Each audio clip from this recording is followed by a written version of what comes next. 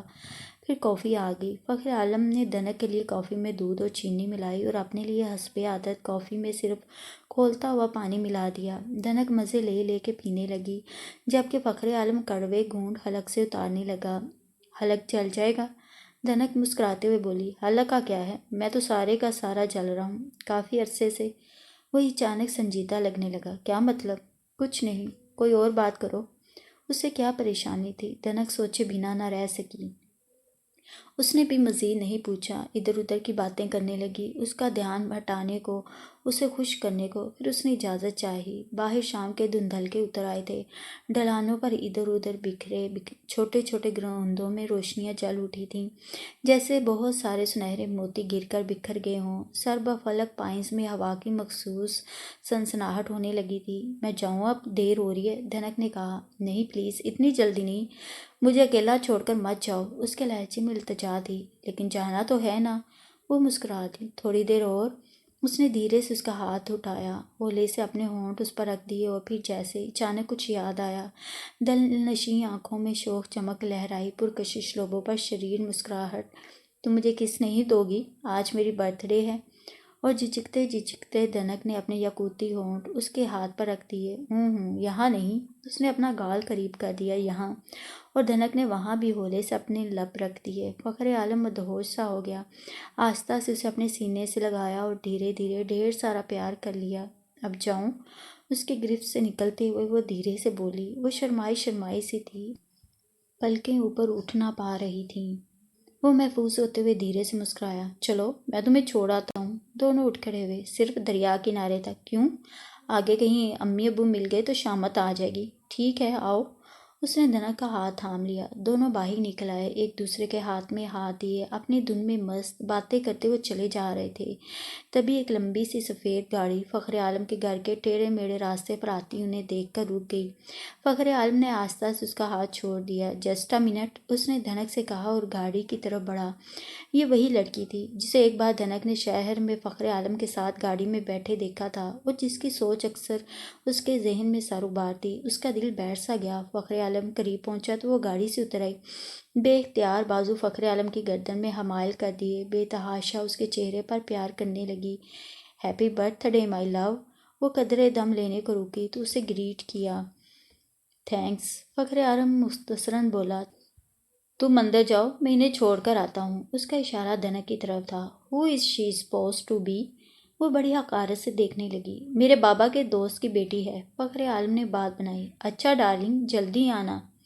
وہ گاڑی میں اندر کی طرف گئی اور فخر عالم دھنک کی طرف۔ دھنک نے کوئی سوال نہ کیا کہ سنبھال کی گنجائش باقی نہ رہی تھی، نہ ہی فخر عالم کچھ بولا کہ اس کے پاس بھی صفائی دینے کو کچھ بچا نہیں تھا۔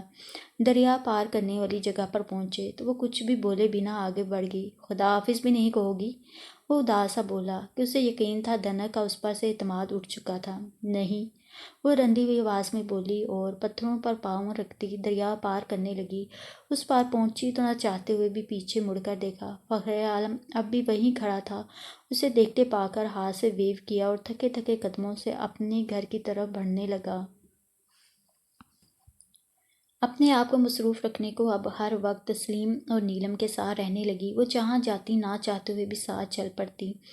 ہر شام ابو امی نیلم اور تسلیم کے ساتھ باقاعدگی سے نیچے پارک میں جاتی، جہاں بیسیوں ٹورسٹس گھومتے پھرتے نظر آتے۔ وہ لوگ بھی گھومتے پھرتے، کبھی تھک کر بیٹھ جاتے، کبھی چند ہی دکانوں پر مشتمل بازار میں نکل جاتے۔ سموسے، پکوڑے اور چائے جو یہاں کی اسپیشلٹی تھی، لکڑی کے میلے کچیلے بنچوں اور میزوں پر بیٹھ کر کھاتے۔ مگر دل تھا دھنک کا کہ چور چور ہو گیا تھا، ریزہ ریزہ ہو گیا تھا۔ سب کے ساتھ مل بیٹھتے ہوئے بھی جیسے اپنے آپ کو تنہا محسوس کرتی، بات بات پر چونک اٹھتی۔ آج شام وہ نیلم اور تسلیم کے ساتھ چائے کی دکان پر بیٹھی چائے پی رہی تھی۔ حسب عادت نیلم اور تسلیم چہک رہی تھیں، جبکہ وہ پیالی ہاتھ میں پکڑے خلاؤں میں گو رہی تھی۔ تبھی اس کی نظروں میں دو ہیلے ابھرے۔ پھر دونوں ہیلوں نے فخر عالم اور اس لڑکی کا روپ دھار لیا۔ لڑکی فخر عالم کے بازو میں بازو ڈالے بازار میں سے گزر رہی تھی۔ شوخ رنگ کے کپڑے اور تیز رنگوں کے میک اپ میں وہ پورے بازار کی نظروں کا تماشا بنی فخر عالم کے ساتھ چلی جا رہی تھی۔ تو اب تک وہ یہیں تھی۔ اچانک فخر عالم کی نظریں چائے کی دکان میں دھنک پر پڑیں۔ فخر عالم کی نشیلی آنکھوں میں جیسے دیپ سے چل اٹھے، پرکشش ہونٹوں پر مبہم سی مسکراہٹ ابھر آئی اور اسے دیکھتے دیکھتے وہ وہاں سے گزر گیا۔ یہ کیا معمہ تھا؟ پہلو میں ایک لڑکی اور شاید دل میں دوسری، پر نہیں، دھنک نے جلدی ہی اپنے خیال کی تردید کی۔ وہ فخر عالم کے دل میں نہ کبھی تھی، نہ ہے اور نہ رہے گی۔ وہ ایک امیر گھرانے کا فلرٹ آدمی تھا اور بس۔ چائے سے فارغ ہو کر وہ لوگ پھر سے گھومنے نکلیں۔ راستے میں پھر وہ دونوں مخالف سمت سے آتے مل گئے۔ فخر عالم اب بھی اسے دیکھ رہا تھا۔ اس کی نظروں میں پیار تھا، اپنائیت تھی، مگر دھنک سیدھی نکل گئی کہ وہ اس کی منزل نہیں تھا، وہ اس کا مقدر نہیں تھا۔ بھلا دریا کے دو کنارے بھی کبھی مل پائے تھے؟ اس کی زرین خوبصورت آنکھوں میں دو تارے سے ابھرے۔ اس نے جلدی سے آنکھیں جھپک لیں، مبادا کوئی دیکھ لے۔ اس کی چھٹی بھی کل ختم ہونے والی تھی، پرسوں واپس ڈیوٹی پر جانا تھا۔ اچھا تھا چلی جاتی، اس تپتی آگ کی لپٹوں سے تو نکل پاتی۔ چلتے چلتے اس کے پاؤں پر ایک پتھر آ گرا، اتنا بڑا بھی نہیں تھا۔ چوٹ تو لگی مگر اتنی بھی نہیں کہ وہ وہیں بیٹھ کر پھوٹ پھوٹ کر رونے لگی۔ پھر روتی چلی گئی کہ دل پر بہت بوجھ تھا، ہلکا کرنے لگی اسے۔ تسلیم اور نیلم حیران تھیں کہ دھنک تو بہت صابر، بہت مضبوط ہوا کرتی تھی۔ گھر پہنچ کر کھانے کے بعد باقی کا سارا وقت وہ بہنوں کے ساتھ ٹی وی دیکھتی رہی، جبکہ اس سے قبل وہ باوجود بہنوں کے اصرار کے سیدھی جا کر بستر میں گھس جاتی کہ جب آنکھیں بند کرتی تو فخر عالم آن ٹپکتا، اور آج ایسی کوئی ضرورت نہ رہی تھی۔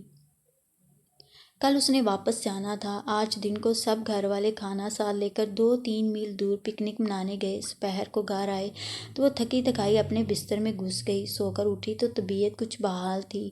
وہ باتھ روم گئی، منہ ہاتھ دھوئے، مونگیا گرم کپڑوں پر گرے رنگ کا خوبصورت سویٹر پہنا، کپڑوں کے ہم رنگ دوپٹہ لے کر جوگرز پہنے، کپڑوں پر پرفیوم کی اسپرے کی اور باہر برآمدے میں نکل آئی۔ گھر خالی پا کر اسے ہنسی آ گئی۔ اگر وہ کبھی سو رہی ہوتی تو ان لوگوں نے کبھی اس کا انتظار نہیں کیا، بس چل پڑے جدھر منہ کیا۔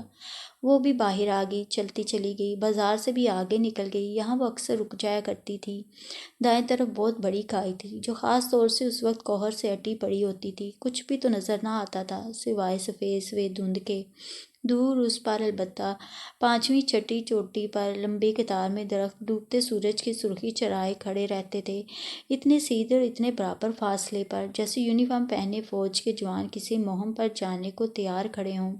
مان موٹی موٹی بوندیں پڑنے لگیں۔ وہ تو چھتری بھی بھول آئی تھی، نہ ہی رین کوٹ کی ضرورت محسوس کی تھی۔ یہاں یہی تو اکثر دھوکہ ہو جاتا تھا۔ سنہری چمکتی دھوپ میں گھر سے نکلو اور پل بھر میں اچھی طرح بھیگ کر گھر واپس پہنچو۔ بارش تیز سے تیز تر ہونے لگی۔ گھر خاصا دور تھا۔ وہ چند قدم پر ٹوٹے پھوٹے کھنڈر نما مکان میں گھس گئی۔ کم از کم ٹین کی چھت تلے وہ چند گھڑی پناہ تو لے سکتی تھی۔ اندر ٹین کی چھت کے جل ترنگ اور باہر غضب کی بارش اور ہوا کا طوفان۔ اسے تو یہ بھی بہت اچھا لگ رہا تھا، مگر بارش اور طوفان نے طول پکڑ لی، جل تھل ہونے لگا بارش کی، جیسے آسمان سے لے کر زمین تک چادر سی تن گئی اور وقت سے کہیں پہلے اندھیرا چھا گیا۔ اب وہ کچھ پریشان سی نظر آنے لگی۔ سامنے ڈھلانوں اور چوٹیوں پر کے مکانوں کی بتیاں چل اٹھی تھیں، اچانک جیسے ان گنت تارے آسمان سے ٹوٹ کر پہاڑ پر یہاں وہاں بکھر گئے تھے۔ اس گپ اندھیرے میں ٹمٹماتی بتیاں، طوفان باد و بارہ اور یہ ٹوٹا پھوٹا کھنڈر، پراسرار سا لگ رہا تھا سب۔ اس پر کسی کے بھاری قدموں کی چاپ۔ وہ دم ساتھ کر کھڑی ہوگی۔ اسے بارش کی پہلی بوند کے ساتھ ہی گھر کی طرف چل پڑنا چاہیے تھا۔ اس طرف کم از کم آبادی تو تھی، کسی کے مکان میں بھی گھڑی دو گھڑی کو پناہ لے سکتی تھی۔ وہ پچھتائی اور لمحوں میں ہی رین کوٹ پہنے، بارش میں سر سے پاؤں تک بھیگا فخر عالم اس کے سامنے تھا۔ اندھیرا ہونے کے باوجود وہ اسے پہچان گئی۔ اوہ، تم بھی یہاں ہو؟ Good evening ma'am. فخر عالم نے بھی اسے پہچان لیا تھا۔ اس نے کوئی جواب نہیں دیا، بلکہ ان ایزی سا محسوس کرنے لگی۔ دونوں بازو سینے پر لپیٹے ہوئے وہ ٹوٹے دروازے کے چوکھٹ سے ٹیک لگا کر کھڑا ہو گیا، نظریں باہر کے طوفان پر جما دیں۔ تمہیں یہاں اکیلا نہیں آنے چاہیے تھا۔ اسی طرح باہر دیکھتے ہوئے وہ پھر بولا۔ دھنک نے اب بھی کوئی جواب نہیں دیا۔ بولو گی نہیں؟ ہاں۔ اس نے رخ دھنک کی طرف کر لیا۔ وہ چپ تھی۔ بات کرو نا۔ نہیں۔ اس نے سر نفی میں ہلا دیا۔ خفا ہو؟ اس نے پھر سر انکار میں ہلایا۔ فخر عالم دھیرے سے ہنس دیا، پھر سے باہر دیکھنے لگا۔ آسمان گرج رہا تھا، بجلی چمک رہی تھی، طوفان بڑھ رہا تھا، سردی بے تحاشا اتر آئی تھی۔ دھنک کے کپڑے ناکافی ہو رہے تھے، خاصی بولڈ ہونے کے باوجود۔ پتہ نہیں کیوں اسے آسمانی طوفان اور زلزلے سے بہت خوف آتا تھا۔ اس وقت بھی بادلوں کی گرج اور بجلی کی چمک سے سہمی جا رہی تھی۔ اب تو پانی اندر بھی آنے لگا تھا، تیز ہوا بدن کو چیرتی گزرنے لگی تھی، سردی حد پھاندنے لگی تھی۔ ادھر آ جاؤ، فخر عالم نے اسے کہا کہ اس کی جگہ پھر بھی کچھ گزارا تھی۔ نہیں۔ اس کی ضد پر دھیرے سے مسکرا دیا۔ دیکھو گیلی ہو رہی ہو، بیمار ہو جاؤ گی۔ آپ کو کیا، بیمار بھی ہوگی تو؟ جانے کیسے وہ بول پڑی۔ وہ ہنس دیا خوبصورتی سے۔ میں بھی بیمار ہو جاؤں گا۔ وہ طنزیہ سی مسکرا دی۔ پانی کا تیز ریلا آیا اور اسے سارا بھگو گیا۔ دھنک نے فخر عالم کی طرف دیکھا، مگر اب کہ وہ بھی خاموش رہا۔ وہ خواہاں ضد کیے جا رہی تھی تو وہ کیا کر سکتا تھا۔ اچانک آسمان زور سے گرجا۔ فخر عالم نہ ہوتا تو دھنک کی چیخیں نکل جاتیں۔ وہ اپنی جگہ سے قدرے ہٹ آئی۔ فخر عالم اسے دیکھ دیکھ کر دل نشین انداز میں مسکرا رہا تھا۔ دھنک کو اچھا نہ لگا۔ خوبصورت ماتھے پر شکنیں ابھر آئیں۔ باہر اچانک گپ اندھیرا ہو گیا۔ ایسے موسم میں بجلی بھی فوراً فیل ہو جاتی تھی۔ تمام قصبہ تاریکی میں ڈوب گیا۔ مان دور تک بجلی تڑپی، تمام علاقے کو پل بھر کو روشن کر گئی۔ اس کا دل باقاعدہ دک دک کرنے لگا۔ کچھ اور کھسک کر فخر عالم کی طرف ہو گئی۔ وہ اندھیرے میں اس کی گھبراہٹ سے محفوظ ہوتا، مدھر انداز میں مسکرا رہا تھا۔ اچھا لگ رہا تھا اسے یہ سب۔ یہاں ان دنوں چیتے بھی نکل آتے ہیں، وہ دھیرے سے بولا، اور دھنک اس کے بالکل ہی قریب چلی آئی۔ خوف سے پھیلی آنکھیں لیے وہ اندھیرے میں فخر عالم کو دیکھ رہی تھی۔ اچانک پاس سے ہی کسی جانور کی آواز آئی اور دھنک نے بے اختیار فخر عالم کا بازو پکڑ لیا۔ گیدڑ ہے، شیر نہیں، وہ اطمینان سے بولا، اور خجل سی دھنک نے اپنا ہاتھ اس کے بازو سے ہٹا لیا۔ فخر عالم بمشکل ہنسی روکے اسے دیکھ رہا تھا۔ یکدم ہی ایک بار پھر بجلی تڑپی۔ فخر عالم نے دیکھا دھنک اسے ہی دیکھ رہی تھی، پھیلی پھیلی خوبصورت آنکھیں لیے۔ ان نظروں میں کچھ تھا، آس، لونگنگ۔ وہ سرشار ہو گیا، اپنا ہاتھ اس کی طرف بڑھایا، اسے اپنے قریب کر لیا، اور گڑگڑاہٹ سے جیسے زمین آسمان لرز اٹھے۔ فخر عالم نے سہمی سہمی دھنک کو اپنے بازو میں بھر لیا۔ اب بھی کہو میں تمہیں پیار نہیں کرتا، اب بھی کہو فلرٹ کر رہا ہوں، اب بھی کہو میں اچھا آدمی نہیں۔ وہ خاموش رہی، اس کے بازوں کے حصار میں خود کو محفوظ سمجھتی اسے تکتی رہی۔ تمہاری جگہ کوئی اور بھی ہوتا تو یہی سمجھتا کہ فلرٹ ہوں، اچھا آدمی نہیں۔ اگر تمہیں پیار کرتا، تمہیں حاصل کرنے کی سوچتا، پر میری جان، میری کچھ مجبوریاں ہیں۔ اس نے گہری سانس لی۔ تمہیں بتا کر میں پریشان نہیں کرنا چاہتا، میں تمہیں چاہتا ہوں بے اندازہ، بے پناہ۔ تمہارے علاوہ تو میں کسی کا سوچ بھی نہیں سکتا، مگر کچھ وقت لگے گا۔ تم امید ہے میرا ساتھ دو گی، میرا انتظار کرو گی۔ اس کے لہجے میں بے بسی تھی، پریشانی سے تھی۔ اس کی بے بسی پریشانی دنوں کو اپنی روح میں اترتی محسوس ہوئی۔ جانے کیوں اسے اس کی باتوں میں سچائی کی مہک محسوس ہوئی۔ دو موتی لڑک کر اس کے گال بھگو گئے۔ میرا گھر، میرا ایڈریس، ٹیلی فون نمبر سب تمہیں پتہ ہے۔ ہم آپس میں ملتے رہیں گے، کب تک یہ میں خود بھی نہیں کہہ سکتا، مگر یہ ضرور کہہ سکتا ہوں کہ میں سچ کہہ رہا ہوں۔ تم سے محبت ہے، فلرٹ نہیں کر رہا، حقیقت ہے یہ۔ اس کی بھیگی بھیگی آنکھوں پر پیار کرتے ہوئے وہ دھیرے دھیرے کہتا گیا۔ بارش کب تھمی، آسمان کب خاموش ہوا، طوفان کب رکا، انہیں کوئی ہوش نہیں تھا۔ خبر تھی تو بس اتنی کہ دھنک فخر عالم کے باسوں میں تھی۔ دونوں کے دل ایک ساتھ دھڑک رہے تھے۔ آؤ تمہیں چھوڑا ہوں، تمہارے گھر والے پریشان ہو رہے ہوں گے۔ فخر عالم ہوش میں آ ہی گیا۔ چلیں۔ اور فخر عالم کے ٹارچ کی روشنی میں وہ محتاط قدم اٹھاتے اونچی نیچے پتھروں ڈھلانوں پر چڑھتے اترتے دھنے کے فلیٹ کی طرف جانے لگے۔ Okay, good night, see you. وہ اس کے گھر سے چند قدم دور ہی رک گیا۔ گڈ نائٹ، وہ بھی دھیرے سے بولی اور آگے بڑھ گئی۔ اسے یہ فکر نہیں تھی کہ گھر میں پوچھ گچھ ہوگی، کیونکہ یہاں کا موسم ہی ایسا تھا۔ گاؤں بھی بالکل چھوٹا سا تھا۔ بارش میں کوئی کہیں رک کر اس کے ختم ہونے کا انتظار کر سکتا تھا، کسی کے گم ہو جانے کا کوئی خدشہ نہیں تھا۔ سوچتی ہوئی وہ گھر کے اندر داخل ہو گئی۔